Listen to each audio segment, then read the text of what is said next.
श्री स्वामी समर्थ. अवधूत चिंतन श्री गुरुदेव दत्त. प्रथम आपल्या चॅनलमध्ये तुम्हा सर्वांचं खूप खूप मनापासून स्वागत आहे. तर आजच्या व्हिडिओमध्ये आपण जप का करावा, जप करण्याची योग्य पद्धत, जप किती माळी करावा आणि माळ कशी धरावी, तर अशा खूप साऱ्या प्रश्नांची उत्तरं आजच्या व्हिडिओमध्ये आपण बघणार आहोत. तर सगळ्यात महत्त्वाचं, जप का करावा. तर आपण गुरूंचा जप केला तर गुरु आपल्याला जपतील. म्हणजे तुमचं कोणतेही इष्टदैवत असू द्या, तुमचे कोणतेही गुरु असू द्या, तुम्ही जेव्हा त्यांचा जप कराल तेव्हा ते गुरु तुम्हाला जपतील. तर आपण हे कायम लक्षात ठेवायचं. तर आता बघा, आपण कधी विचार केला का की आपली जी जपमाळ असते ना, तर त्या जपमाळीमध्ये 108च मणी असतात. आपण ही जपमाळ जपतो ना, तर हिच्यामध्ये 108 मणी असतात. आपण हा विचार केला का कधी? नाही केला ना. तर आपले हे बघा, आपल्या 12 राशी असतात आणि 9 ग्रह असतात. तर 12 गुणिले 9 जर केले आपण तर 108 ही संख्या येते. तर त्याच्यामुळे आपले 12 राशी आणि 9 ग्रहांना शांत करण्याचं काम आपलं जपामधून होतं. जेव्हा आपण जप करतो तर आपण आपल्या राशी आणि आपले ग्रह यांना शांत करतो. म्हणून आपण माळ जप हा केला पाहिजे. तर आता दुसरं म्हणजे काय, आता आपण किती माळी जप केला पाहिजे. तर हे बघा, खरं तर आपण 11 माळी जप केला पाहिजे.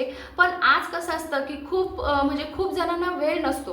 तर त्याच्यामुळे तुम्हाला जेवढं शक्य होईल तेवढं तुम्ही माळी जप करा. माळी जप करणं हे खूप महत्त्वाचं असतं. आपण मागच्या व्हिडिओमध्ये पण आपलं बघितलेलं आहे की त्याच्यामध्ये कसं असतं की पहिली माळ ही आपल्या गुरूंसाठी असते, दुसरी माळ ही आपल्या मातासाठी म्हणजे आपल्या आईसाठी असते, तिसरी माळ ही आपल्या वडिलांसाठी असते, त्याच्यानंतर चौथी माळ ही आपल्या पितरांसाठी असते आणि बाकीच्या ज्या 6 माळी असतात त्या आपल्या षडरिपूंसाठी असतात आणि फक्त शेवटची माळ ही आपल्यासाठी असते.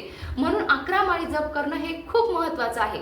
पण हे बघा, आता खूप जणांना वेळ नसतो. तर कसं असतं की आता खूप जणांचं कसं असतं माहिती का, माळ जप करताना ना एवढी घाई गडबड करतात ना की खूप म्हणजे एकेका वेळेला आहे ना फक्त श्री स्वामी समर्थ म्हणतात आणि 2 मणी पुढे ढकलले जातात. तर म्हणजे अशी खूप घाई गडबड असते आणि उच्चार देखील स्पष्ट होत नाही. श्री स्वामी समर्थ, श्री स्वामी समर्थ, श्री स्वामी समर्थ असं नका करू. तुम्हाला नाही वेळ ना तर नका करू 11 माळी जप. एकच माळ जप करा. तुम्ही फक्त एक माळ जप करा, पण तो शांत डोक्याने, शांत चित्ताने आणि एकदम व्यवस्थित करा. म्हणजे प्रॉपर एकदम श्री स्वामी समर्थ, श्री स्वामी समर्थ, श्री स्वामी समर्थ. तर असं आपण एकदम व्यवस्थित माळ जप केली पाहिजे. नका 11 माळी जप करू, फक्त तुम्ही एक माळ जप करा, पण तो व्यवस्थित करा. याला खूप महत्त्व आहे. माळ जप करताना आपण आता खूप जणांचा प्रश्न असतो की खुर्चीवर बसून केलं तर चालेल का, इकडे बसून केलं तर चालेल का. हे बघा, आपण जेव्हा माळ जप करतो ना, तर आता खूप जणांना त्रास असतात, गुडघ्याचे त्रास असतात, पाठीचे त्रास असतात की त्यांना जमिनीवर बसणं शक्य नाही. तर अशा व्यक्तींनी खुर्चीवर बसून तुम्ही माळ जप केला तरी देखील चालेल. म्हणजे तुम्हाला जिथे व्यवस्थित वाटते ना, जिथे कम्फर्टेबल वाटते ना, तिथं बसून तुम्ही माळ जप करा तरी देखील चालेल. शेवटी काय आहे की देवाचं नाव घेणं खूप महत्त्वाचं आहे. आता जे नॉर्मल आहेत ना तुमच्या माझ्यासारखे, तर अशा लोकांनी काय करायचं की जमिनीवर एक आसन टाकायचं. आपल्या देवाऱ्यासमोर आपण आसन टाकायचं, त्या आसनावर आपण बसायचं आणि बसताना पण की खूप असं एकदम म्हणजे असं एकदम याच्याने नाही बसायचं. आपण माळ जप करताना नेहमी ताठ बसायचं. म्हणजे आपल्या पाठीचा जो कणा असतो तो आपला सरळ एका रेषेत, म्हणजे सरळ आपला ताठ पाहिजे. आपण माळ जप करताना ताठ बसायचं आणि त्याच्यानंतर आपण माळ जप करायची. तर आता हे बघा की स्वामींची माळ म्हणजे स्वामींचं नामस्मरण करताना कोणती माळ वापरावी. तर हे बघा, आपलं कसं असतं की तुळशीची माळ असती, रक्तचंदनाची माळ असती, स्फटिकची माळ असती, रुद्राक्षाची माळ असती.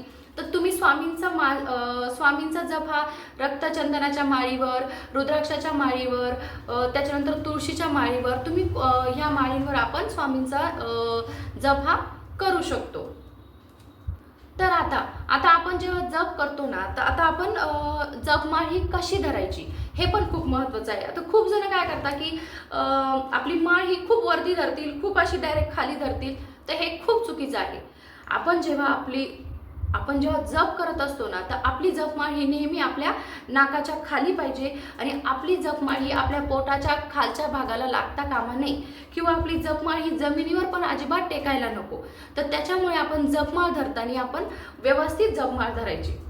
हे बघा, हे असं आपण व्यवस्थित जपमाळ धरायची आणि जप करताना आपलं लक्ष हे स्वामींच्या फोटोकडे किंवा स्वामींच्या मूर्तीकडे, किंवा ते नसेल तर डोळे झाकून आपण डोळ्यासमोर आपल्या स्वामींची मूर्ती किंवा स्वामींचा फोटो हवा असा आपण जप करायचा. आणि त्याच्यानंतर सगळ्यात महत्त्वाचा हा जो मेरुमणी आहे ना, तर हा कधीच माळ जप करताना आपण हा मेरुमणी आपण कधीही ओलांडत नाही.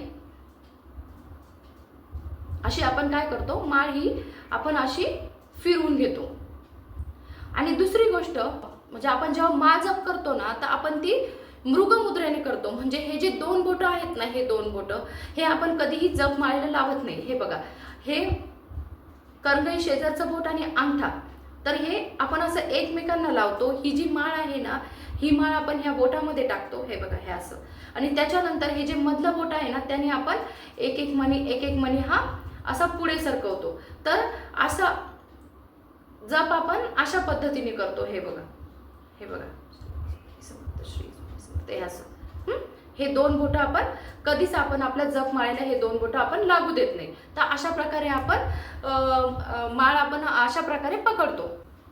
आणि हे बघा, अजून एक की म्हणजे आपण जेव्हा जपमाळ घेतो ना विकत, तर ती आपण जरा चांगली जपमाळ घ्यायची.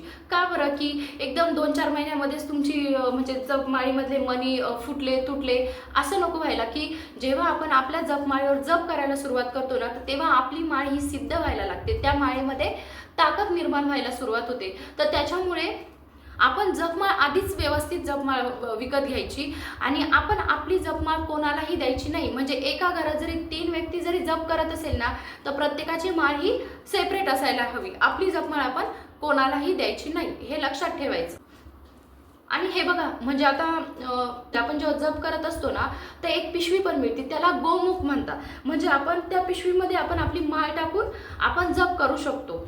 तर त्याला गोमुख म्हणतात. म्हणजे काय आहे की त्याच्यामुळे आपली माळ ही खाली टेकत नाही किंवा दुसरीकडे कुठेही लागत नाही. तर ते अशी तुम्ही ती गोमुख आहे ना, ते आणलं तरी पण चालेल, ज्यांना जमत नाही त्यांनी. आता जप हा किती प्रकारचा असतो, तर जप हा एक वाचिक पद्धत असते. म्हणजे काय की आपण मोठ्याने म्हणतो ना, श्री स्वामी समर्थ, श्री स्वामी समर्थ, श्री स्वामी समर्थ, ही झाली वाचिक पद्धत. तर आता अशा प्रकारे आपण जर जप केला तर आपल्याला याचं सामान्य फळ मिळतं. आता दुसरं म्हणजे काय की पुटपुटत जप करतो बघा आपण, श्री स्वामी समर्थ, श्री स्वामी समर्थ, श्री स्वामी समर्थ. म्हणजे असं जप करतो ना आपण की पुटपुटत, हळूहळू एकदम पुटपुटत, तर आपल्याला याचं मध्यम फळ मिळतं. तर तिसरी पद्धत की आपण बघा मनातले मनात जप करतो. म्हणजे अजिबात बाहेर आवाज येत नाही. आपण जो मनातले मनात जप करतो ना, तर ह्या जपाचा आपल्याला सहस्रपट फळ मिळतं. म्हणजे याचं आपल्याला खूप जास्त फळ मिळतं. आणि आता चौथी पद्धत म्हणजे आपण श्वासागणिक जप करायचा. श्वासागणिक म्हणजे काय की तुम्ही कंटिन्यू स्वामींचं नाव घेत राहायचं. म्हणजे आपण श्वास कसा कंटिन्यू घेतो तसं कंटिन्यू आपण देवाचं नाव घेत राहायचं. याला आपण श्वासागणिक म्हणतो. तर ह्या पद्धतीचं आपल्याला म्हणजे कोटींनी जास्त फळ मिळतं आपल्याला. म्हणजे ही जी जप करण्याची पद्धत आहे ना, ती याचं आपल्याला कोटींनी जास्त फळ मिळतं. आणि त्याच्यानंतर जप करताना 3 गोष्टी ह्या खूप महत्त्वाच्या आहेत. की जप करताना सातत्य असणं, नित्यपणा म्हणजे काय, सातत्य असणं हे खूप महत्त्वाचं आहे. दुसरी गोष्ट म्हणजे काय की आता आपण हे जे छोटे मोठे नियम बघितलेत ना, तर हे नियम पाळले गेले पाहिजे. आणि तिसरी म्हणजे सगळ्यात महत्त्वाची गोष्ट म्हणजे काय की श्रद्धा असली पाहिजे. श्रद्धा खूप महत्त्वाची आहे. तर तुम्ही जेव्हा ह्या 3 गोष्टी पाळून तुम्ही जप कराल ना, तर याचं फळ तुम्हाला खूप लवकर मिळेल आणि खूप चांगलं तुम्हाला याचं फळ मिळेल. तर अशा प्रकारे आपण आज जप करताना आपण सगळ्याच प्रश्नांची उत्तरं आजच्या व्हिडिओमध्ये आपण बघितलेली आहेत. तर व्हिडिओ आवडली असेल तर व्हिडिओला लाईक करा, चॅनलला सबस्क्राईब करा. भेटूया अशाच एका नवीन व्हिडिओसोबत. श्री स्वामी समर्थ.